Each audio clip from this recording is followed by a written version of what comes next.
Hi hello റീസ്റ്റാർട്ടിൻ്റെ പുതിയൊരു വീഡിയോയിലേക്ക് എല്ലാവർക്കും സ്വാഗതം. നമ്മളിപ്പോൾ പഠിച്ചുകൊണ്ടിരിക്കുന്നത് ചൈൽഡ് സൈക്കോളജി ആണല്ലേ.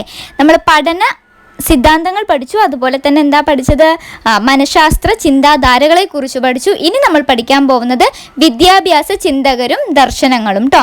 ചൈൽഡ് സൈക്കോളജിയുടെ 15ാമത്തെ ക്ലാസ്സാണിത്. LP-UP-കാരുടെയും KTT-കാരുടെയും സ്പെഷ്യൽ ടോപ്പിക്കാണ് ചൈൽഡ് സൈക്കോളജി എന്ന് പറയുന്നത്. അപ്പോൾ ഇന്ന് നമ്മൾ പഠിക്കാൻ പോകുന്നത് വിദ്യാഭ്യാസ ചിന്തകരും ദർശനങ്ങളുമാണ് കേട്ടോ.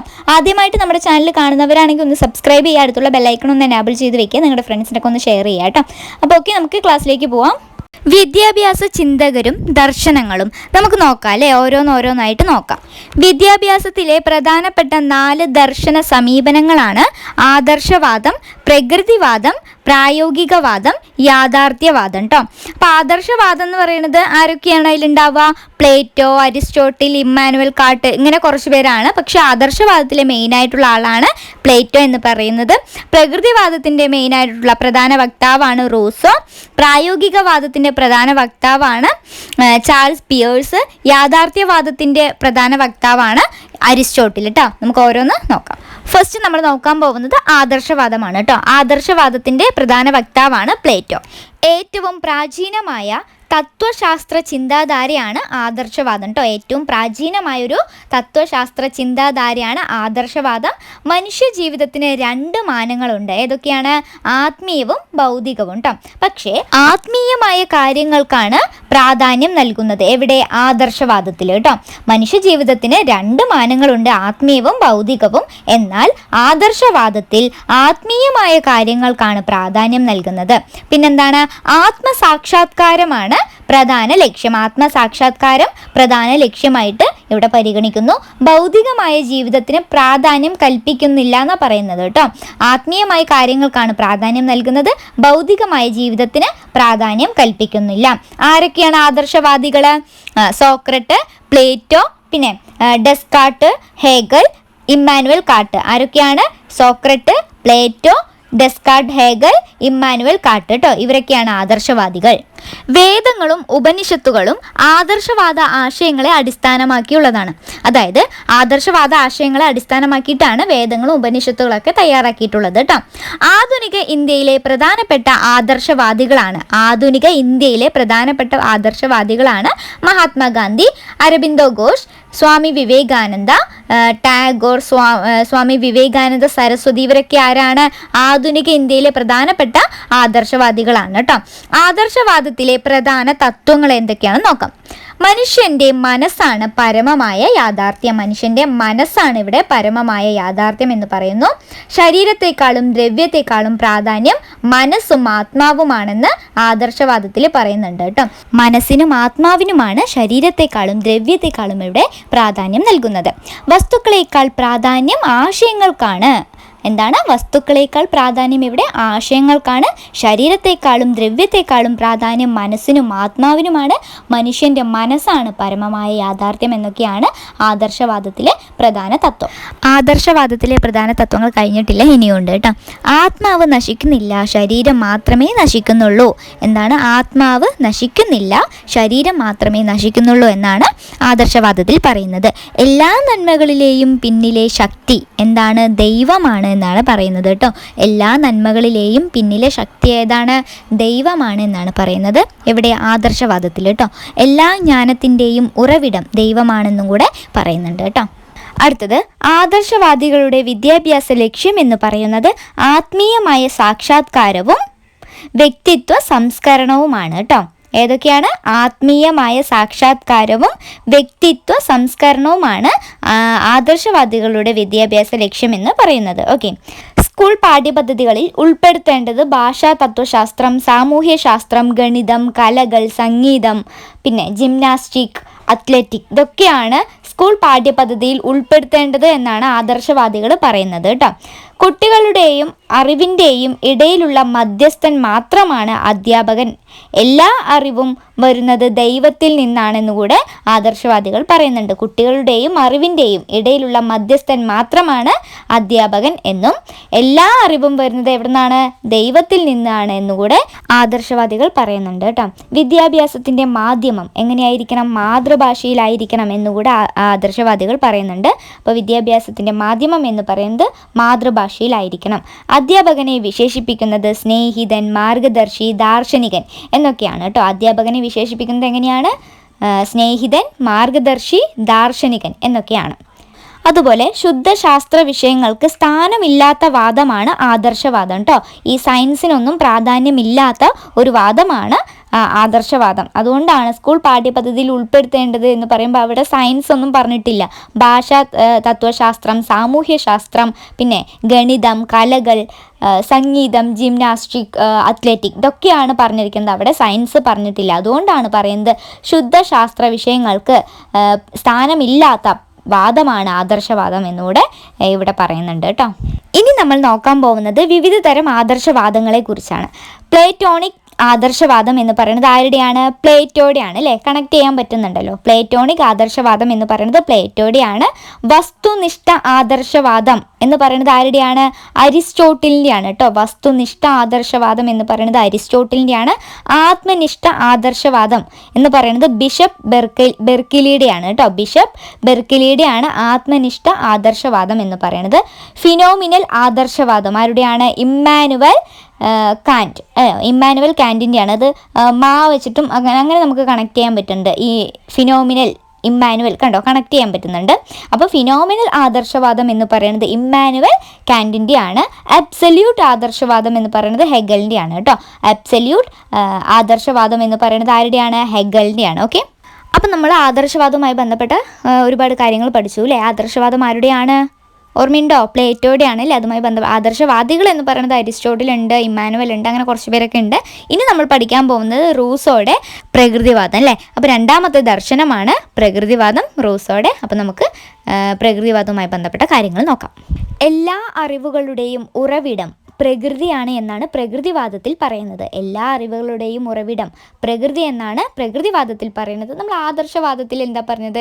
എല്ലാ അറിവുകളുടെയും ഉറവിടം ദൈവമാണെന്ന് നമ്മൾ പഠിച്ചു അല്ലേ? അത് ആദർശവാദത്തിൽ.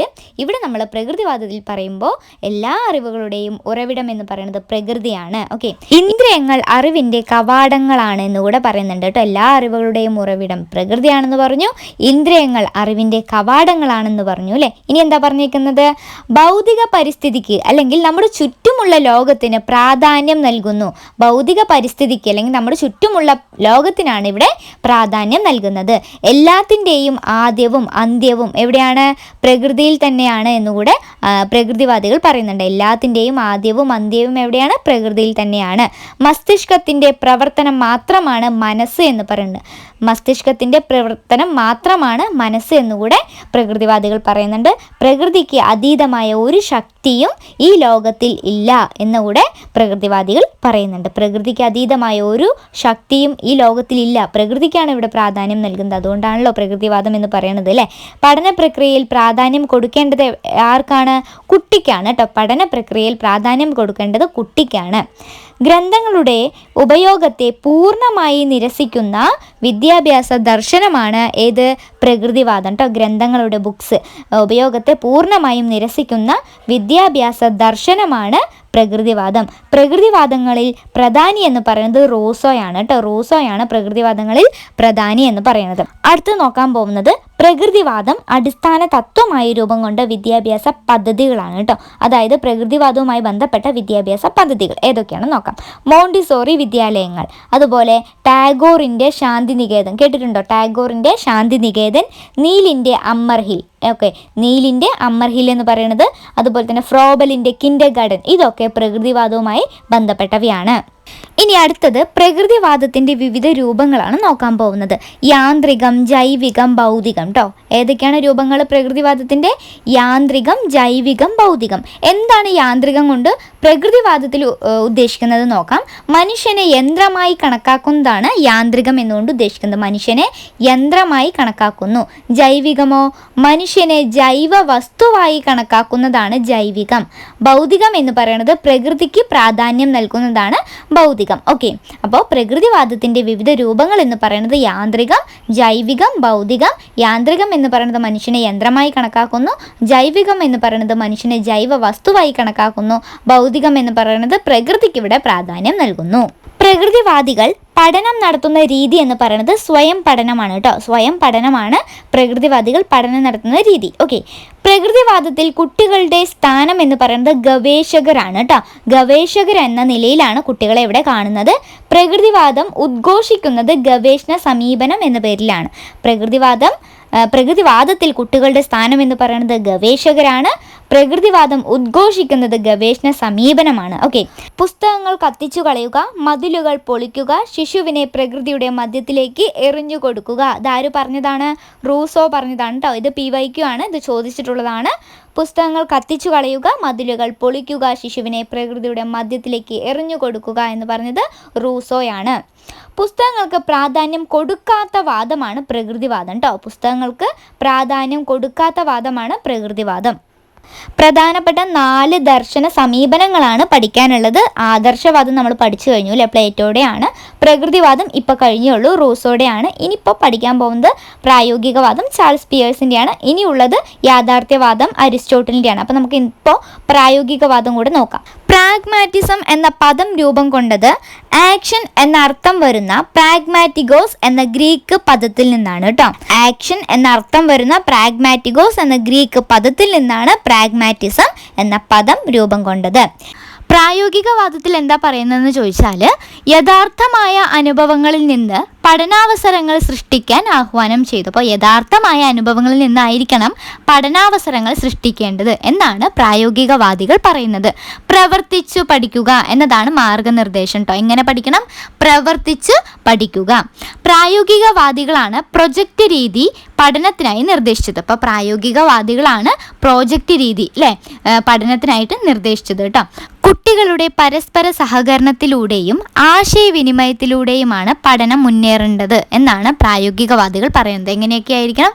കുട്ടികളുടെ പരസ്പര സഹകരണത്തിലൂടെയും ആശയവിനിമയത്തിലൂടെയുമായിരിക്കണം പഠനം നടക്കേണ്ടത്. പ്രായോഗികവാദത്തിൻ്റെ പിതാവ് എന്നറിയപ്പെടുന്നത് ആരാണ്? നമ്മൾ പറഞ്ഞു ചാൾസ് പിയേഴ്സ് ആണ് കേട്ടോ. ചാൾസ് പിയേഴ്സ് ആണ് പ്രായോഗികവാദത്തിൻ്റെ പിതാവ് എന്നറിയപ്പെടുന്നത്. ഓക്കെ, പുരോഗമന വിദ്യാഭ്യാസം എന്നും ഇതിനെ അറിയപ്പെടുന്നുണ്ട് കേട്ടോ. പുരോഗമന വിദ്യാഭ്യാസം എന്നും പ്രായോഗികവാദത്തെ അറിയപ്പെടുന്നുണ്ട്.